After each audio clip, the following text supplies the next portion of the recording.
జై శ్రీమన్నారాయణ. ఈరోజు మనం తిరుప్పావై దివ్య ప్రబంధంలో 8వ పాసురంలోకి ప్రవేశిస్తున్నాం.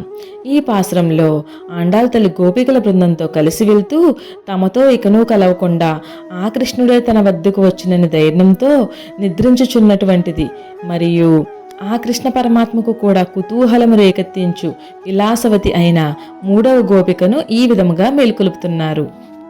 కుతూహలము కలిగిన ఓ అందాల పిల్ల లేచిరా, మిగిలిన గోపికలందరూ వ్రతానికి వెళ్లడమే ప్రయోజనముగా పోతూ ఉండగా మేము వారిని ఆపి నిన్ను పిలవడానికి నీ ఇంటి వద్దకు వచ్చాము.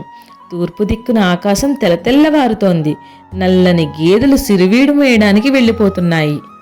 ఓ పిల్లా లేచిరా, ఆ కేసి అనే రాక్షసుని చీల్చి చంపినవాడు, ఎంతోమంది మల్లయోధులను మట్టు పెట్టినవాడు, ఆ దేవతలకే ఆదిదేవుడు అయిన ఆ శ్రీకృష్ణుని గుణాన్ని నామాన్ని సేవించి కీర్తిస్తే పొద్దునే తన కోసం లేచి వచ్చిన మనపై జాలిపడి మన మంచి చెడు విచారించి మనల్ని కరుణిస్తాడు.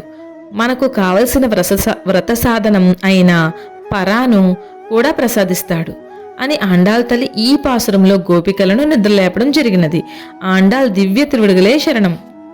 ఈ విధముగా గోపికలతో కేసీని సంహరించిన శ్రీకృష్ణునితో నరసాపురం శ్రీ ఆదికేశవ ఎంబేర్మన్నారు కోవెలలో ఆండాళ్ జడ అలంకరించబడి ఉన్నది.